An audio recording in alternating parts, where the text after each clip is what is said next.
नमस्कार, आप देख रहे हैं एचआर न्यूज। आज हम बात करेंगे अहिरवाल की राजनीति पर और हमारे साथ इस पर बात करने के लिए है एडवोकेट नरेश चौहान जी। और बात करेंगे अहिरवाल के दिग्गज नेताओं के जो पुत्र पुत्री हैं उनको लेकर के क्या राजनीति यहाँ पर चल रही है, क्योंकि इन दिनों राव इंद्रजीत सिंह की सुपुत्री आरती राव जगह जगह दौरे कर रही है, लोगों से मिल रही है, उनकी समस्याएं जान रही है। साथ ही कैप्टन अजय सिंह यादव अपने बेटे को 2019 में विधायक बना चुके हैं, तो जाहिर है उन्होंने अपने बेटे को स्थापित कर दिया राजनीति के अंदर। लेकिन राव इंद्रजीत सिंह के सामने अभी अपनी बेटी को राजनीति में स्थापित करना बड़ी चुनौती है। इसके साथ ही जगदीश यादव पिछले दिनों जो बीजेपी छोड़ करके कांग्रेस में शामिल हुए हैं, उस पर भी चर्चा करेंगे। चौहान साहब, सबसे पहले तो आरती राव पे कर लेते हैं। लगातार जो दौरे कर रही है उसको किस तरीके से देखते हैं? क्या 2019 एक मौका था स्थापित करने का, जिस तरीके से कैप्टन अजय सिंह यादव ने अपने बेटे को चुनाव लड़ा करके स्थापित कर दिया रेवाड़ी से? मोहनलाल जी, आपको मैं याद दिलाऊं, दर्शकों को भी याद है कि हम बहुत पहले 2019 के चुनाव की परिचर्चाओं में ये बात डंके की चोट कह चुके थे कि आज की राजनीति में नेताओं के बच्चों को अगर आना है तो उन्हें सड़क पर उतरना होगा, लोगों के बीच में जाना होगा। घर बैठ के अब नेताओं के बच्चे राजनीति में नहीं आ सकते। जहां तक बात कप्तान के बेटे की बात और आरती राव इंद्रजीत सिंह की बेटी की बात है, तो कप्तान का बेटा लोगों के बीच में इतना नहीं घुल मिल गया जो हमने जो बात कही थी कि जब तक धूल नहीं फांकेंगे। कप्तान ने अपने बेटे को टिकट दिलवा दी पार्टी की, और राव इंद्रजीत सिंह अपनी बेटी को पार्टी की टिकट नहीं दिलवा पाए। तो ये एक पार्टी की टिकट का, जो पार्टी के सहारे राजनीति करेंगे उनको टिकट की आवश्यकता होगी, उनके बच्चों को।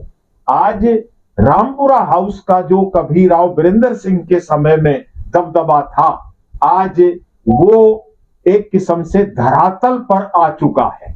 आज रामपुरा हाउस के कैंडिडेट ही, रामपुरा हाउस के वारिस ही टिकटों की बाट देख रहे हैं। तो ये तो इस अहिरवाल की बेताज बादशाहत के लिए बड़ी नामोशी की बात है। नहीं, सवाल ये ना, वो जिस तरीके से लगातार दौरे कर रही है, कभी अटेली जाती है, कभी बावड़ जाती है, कभी कोसली जाती है, कभी भिवानी जाती है, अलग अलग, यानी कि अभी तक कोई स्थायी एक ठिकाना नहीं है कि कहां से चुनाव लड़ना है, किस जगह से लड़ना है। ये चीज एक जनता को मैसेज नहीं जा पा रहा कि आप जनता के बीच जा रही हैं। दिल्ली के अंदर कई ऐसे शब्द आप बोल देती है जिनसे नाराजगी कहीं ना कहीं पिछले दिनों सीएम को लेकर के बोल दिया। मैं वही पूछ रहा हूं, क्या राव इंद्रजीत सिंह के लिए अपनी बेटी को स्थापित करना एक बड़ी चुनौती है, या फिर 2019 में कहीं चूक हो गई, सुनील मूसेपुर को टिकट दिला दी, उसकी जगह आरती राव को दिलाते? अगर नहीं पार्टी टिकट दे रही थी, इंसाफ मंच के बैनर तले आप लड़ाते। आपने जो जिक्र छेड़ा है, आपने जो बात शुरू करी है, आपका मैं ध्यान दिलाना चाहूंगा। अभी चौधरी वीरेंद्र सिंह ने रैली करी और चौधरी वीरेंद्र सिंह का बेटा बीजेपी का हिसार से सांसद है, और जो बात उसने डंके की चोट कही, उसके सांसद बेटे ने कहा जो पापा कह रहे हैं, जो चौ साहब कह रहे हैं, मेरी भी सहमति है। तो जो राव इंद्रजीत सिंह आरती के बहाने चीफ मिनिस्टर को उल्हाड़ा दिलवाना या कोई सरकार के ऊपर कहीं ना कहीं कोई क्वेश्चन मार्क लगाना, ये करना है, तो कहीं ना कहीं राव इंद्रजीत सिंह अपनी बेटी के जो बढ़ता हुआ कद है उनकी प्रोग्रेस को ब्लॉक कर रहे हैं। उनकी बेटी को भी ये बात समझनी चाहिए कि तुम किसी की छाया में रह के नहीं आगे बढ़ सकती। अगर उन्हें लड़ना था, हमने 2019 के चुनाव में भी ये बात कही थी कि आरती को चाहे निर्दलीय लड़े, जब एक मन बना लिया है तो चुनाव में आना चाहिए था। अब भी आरती राव लोकसभा के चुनाव की बात कहे या हल्का कहां से भी लड़ ले, ऐसी कोई बात कहे, ऐसे में बात नहीं बनती।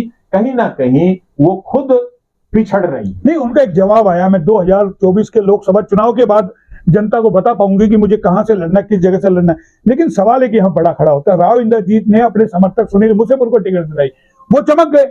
आगे टिकट के दावेदार है, वो फिर तैयारी कर रहे हैं, मुझे फिर 2024 के अंदर टिकट मिलेगी। नहीं लगता अगर ये बहुत बड़ा मौका था राव इंद्रजीत सिंह के पास कि भाई सुनील मूसेपुर को ना दिला के आरती राव को दिलाते तो ये चुनावी कुछ और कंटेस्ट होता, या फिर जिस तरीके से कैप्टन अजय सिंह यादव ने अपने बेटे को स्थापित कर दिया, एक रिस्क मोल ली, वहां पर भी यह सवाल उठा था कि ये 2019 का चुनाव कैप्टन अजय सिंह यादव को लड़ना चाहिए, लेकिन कैप्टन अजय सिंह यादव ने कहा नहीं, चुनाव मेरा बेटा ही लड़ेगा। मैं कह तो रहा हूं कि टिकट के सहारे हैं ये, मैं पहले ही कह चुका तो इनको तो राजनीतिक विरासत में मिली, इनको तो राजनीतिक विरासत में मिली है। मूसेपुर को नहीं दिलवाई, टिकट नहीं दी आरती को। अब राव इंद्रजीत सिंह को, और वहां आरती ने हिम्मत नहीं दिखाई, निर्दलीय लड़ना तो 24 में कैसे मिल जाएगी? वो स्थिति फिर खड़ी है। पार्टी कहती है हम एक को टिकट देंगे तो राव इंद्रजीत ले ले, आरती ले ले। मोहनलाल जी, मैं यही बात कह रहा हूं कि टिकट के सहारे अगर चलोगे तो राव इंद्रजीत सिंह की राजनीति भी कहीं ना कहीं हल्की होती नजर आ रही है, और आरती की तो राजनीति शुरू ही नहीं हुई। लेकिन आपको नहीं लगता कि नाम से बहुत देरी कर दी, 5 साल का समय निकल गया, अगर 19 में रिस्क ले लेते, बिल्कुल या किसी तरीके, या अगर 24 में भी अगर इसी तरीके से पार्टी में, या फिर आपको लगता है अगर कांग्रेस में राव इंद्रजीत रहते तो वहां एक ज्यादा विकल्प मिलता है? कहते हैं चौधरी वीरेंद्र सिंह खुद कह चुके, कांग्रेस एक समुद्र है, वहां से लोग निकलते हैं राजनीति करके। इसमें क्या, अगर राव इंद्रजीत बीजेपी नहीं छोड़ते 19 में या 14 के अंदर नहीं छोड़ते, अगर कांग्रेस में रहते तो आज उनको भी टिकट कहीं ना कहीं से मिल गई होती। वो तो देखो भाई बीजेपी में तो बंदिश है, पार्टी में परिवारवाद को लेकर के वो लोग। वीरेंद्र सिंह अपना दर्द गाते हैं कि मेरे को राष्ट्रपति भवन से कार्ड भी आ गया था, इंफॉर्मेशन आ गई थी, और मेरा मंत्रिमंडल में पत्ता कटवा दिया कि फिर देखेंगे। राव इंद्रजीत सिंह को भी 2004 से और 2009 तक के टेन्योर में वो राज्य मंत्री रहे मनमोहन सिंह की सरकार में, लेकिन 2009 से और 14 में उनका दांव नहीं लगा, तो उन्होंने 5 साल इंतजार किया। चौधरी वीरेंद्र सिंह ने तो 1 साल बाद ही पाड़ा बदल लिया। तो जब राव इंद्रजीत सिंह को 5 साल में कोई तवज्जो नहीं मिली और राज्य मंत्री का पद उन्हें बीजेपी में ऑफर हो गया, तो उन्होंने पाड़ा बदल लिया। इसमें कोई बड़ी बात आपको लगता क्या है इस राजनीति से, आरती राव की राजनीति से क्या लगता है? क्योंकि अगर वो पहले टिकट की बाट देखेगी और अगर वो अपने पिताजी की राजनीति की बाट देखेगी तो आरती नहीं सफल हो पाएगी। एक और कयास लगाया जा रहा था कि कोसली से लक्ष्मण सिंह यादव है और इस बार आरती राव को टिकट दिला देंगे, एक लक्ष्मण सिंह यादव को बैठा देंगे, लेकिन वहां से जगदीश ने कांग्रेस में ज्वाइन कर लिया। क्या लगता है डबल नुकसान कहीं ना कहीं नजर आ रहा है कि अगर जगदीश यादव का अपना वहां पर वोट पाएंगे? हालांकि उनकी भी राजनीति पिछले कई दिनों से, कई सालों से कहें कि धुंधली पड़ी है। 2019 में उनके पास भी मौका था चुनाव लड़ने का, अब भी वही हाल है। अब कौन सी गारंटी है? वो कांग्रेस की गुटबाजी में, वो कांग्रेस एआईसीसी में जाके थोड़ी ज्वाइन हुए, हमें वही पूछा उनके साथ में फिर एक गुट के साथ ज्वाइन हुए हैं, और उस गुट के मुखिया का अभी हम देख रहे थे, कल एक आध दिन हुआ जब वो ब्राह्मण सम्मेलन में एक डिप्टी चीफ मिनिस्टर वो ब्राह्मण को बना रहे हैं, जैसे मुख्यमंत्री उनको मिल ही गई हो। ये कोई घर की हुकूमत है क्या? घर का राज है, जिसको चाहो। मतलब एक तरफ तो आप कहते हो कि जातिवाद नहीं, हम सबका साथ सबका, और एक विशुद्ध या फिर उतावलापन कहीं है कांग्रेस में। नहीं, अब ये तो इनको ये लगता है कि भाई एक तरफा आपकी सरकार आ रही है 2024 के अंदर और मैं ही सीएम बनूंगा, या फिर दीपेंद्र को कहीं ना कहीं दीपेंद्र का मोह है, पुत्र मोह कहीं ना कहीं है। अब ये पार्टी हाईकमांड और वो जाने, लेकिन क्योंकि अहीरवाल के बहुत सारे नेता है, जैसे राव नरबीर है, उनके सामने भी अपने बच्चे को स्थापित करने की चुनौती है। बच्चों की छोड़ो मोहनलाल जी, ये खुद तरस रहे हैं। खुद का आरती की बात कर रहे हो, राव इंद्रजीत सिंह की राजनीति डगमगा रही है, भूपेंद्र सिंह हुड्डा की राजनीति डगमगा रही है। मतलब तो ये बच्चों की तो बात बाद में आएगी, इनकी खुद की राजनीति जो है ना वो डगमगा रही है।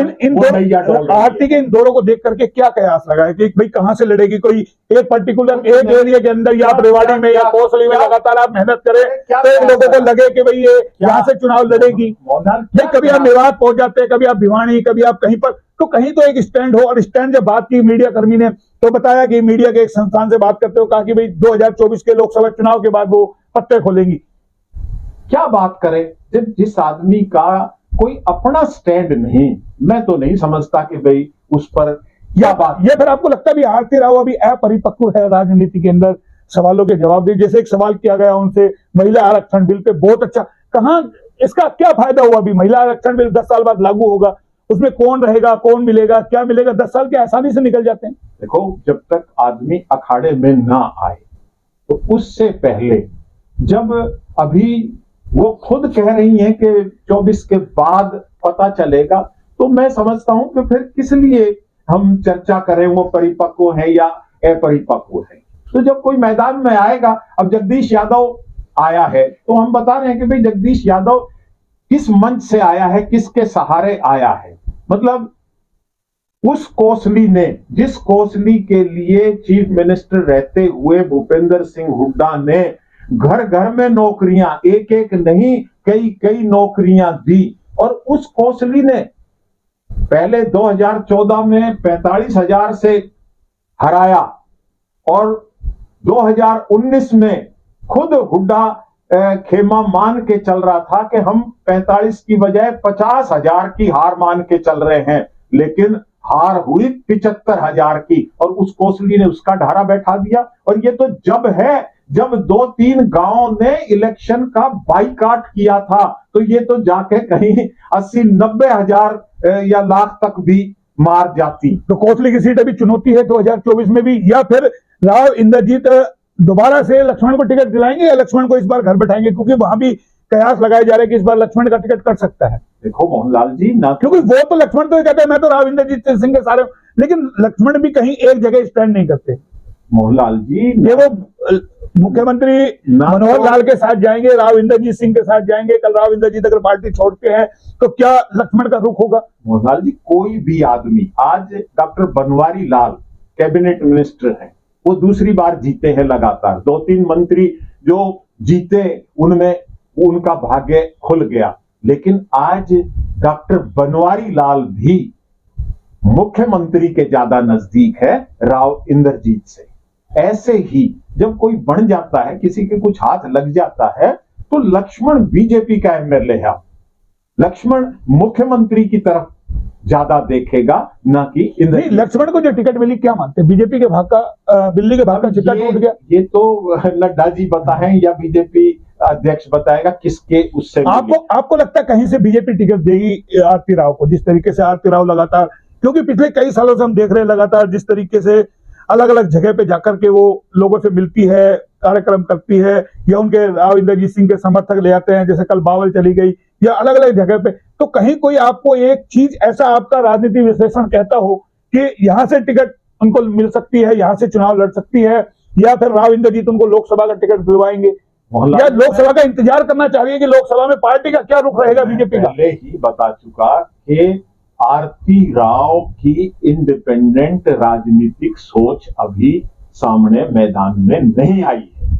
वो पिताजी जैसे कहते हैं वैसे एक दिन का दौरा कर दिया, 2 दिन का कर दिया, यहां कर दिया, वहां कर दिया।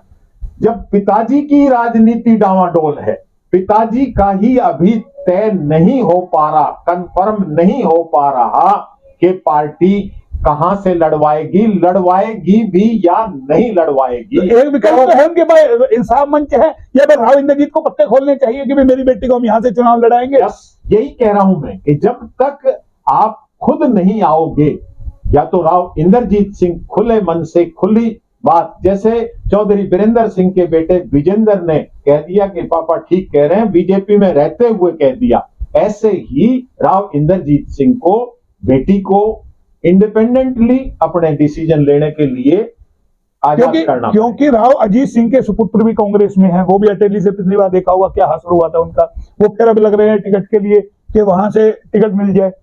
क्या रामपुरा हाउस के लिए मुश्किल है अपने बच्चों को स्थापित करना? हम एक लाइन में पहले ही कह चुके हैं, जिस रामपुरा हाउस की धाक थी, जिस रामपुरा हाउस एमएलए बनाता था, या चार रामपुरा में एमएलए जिनने बनाए, हरिजन पे हाथ रख दिया, या फिर आपको लगता है 18 एमएलए विशाल हरियाणा पार्टी के, आज रामपुरा हाउस के लोग टिकटों की बात देख रहे हैं, तो इसका मतलब रामपुरा हाउस की राजनीतिक जो धमक थी वो अब बैठ, या फिर लगता है कार्यकर्ताओं के माध्यम से जगह जगह दौरे करवा करके, जगह जगह कार्यक्रम करवा करके आरती राव को एक तरीके से चर्चा में रखने वाली बात है, क्योंकि जब तक आप पत्ते नहीं खोलेंगे, आम जो वोटर है या जो समर्थक है वो कैसे मन बनाए कि यहाँ से चुनाव लड़ेगा, यहाँ में तैयारी करनी है, टिकट मिलने के बाद तो तमाम लोग कर लेंगे। भाई एक कोई पर्टिकुलर स्थान हो कि मुझे यहाँ से चुनाव लड़ना है तो आदमी वहां तैयारी करे, या फिर चर्चा में रखने की ही कहानी है कि इसी तरीके से चर्चा में जिंदा रहे, राजनीतिक अस्तित्व बना रहे किसी तरीके से। यही है, अपना शुगल है, राजनीतिक परिवार के बच्चे हैं तो 2 दिन घूम लिए, इधर हो गए। तो जब तक सीरियस नहीं लोगे राजनीति को और अपना दृष्टिकोण, अपना विजन क्लियर नहीं करोगे, तब तक आपकी पकड़ नहीं बन सकती। तो ये थे हमारे साथ नरेश चौहान जी, जिन्होंने साफ बता दिया कि अगर राजनीति में स्थापित होना है तो आपको विजन बताना पड़ेगा। और यही एक बात थी, 2019 में कैप्टन ने अपने बेटे को राजनीति में स्थापित कर दिया, विजन बताया कि मेरा बेटा रेवाड़ी से चुनाव लड़ेगा, और चुनाव भी लड़े और वो विधायक बने। लेकिन चुनौती है राव इंद्रजीत सिंह के सामने, साथ ही चुनौती है जगदीश के सामने एक बार फिर राजनीति में स्थापित होने की, क्योंकि 2019 का चुनाव वो था जो इन दोनों ने मौके कहीं ना कहीं खो दिए हैं। अब देखना यह है, 2024 का जिक्र किया गया है आरती राव की ओर से कि वो लोकसभा चुनाव के बाद अपने पत्ते खोलेंगी, तब तक लोगों को इंतजार करना पड़ेगा। और लगातार इस तरह के विश्लेषण देखने के लिए आप हमारे साथ बने रहिए। फिलहाल इतना ही, फिर आएंगे किसी नए अपडेट के साथ, तब तक के लिए नमस्कार।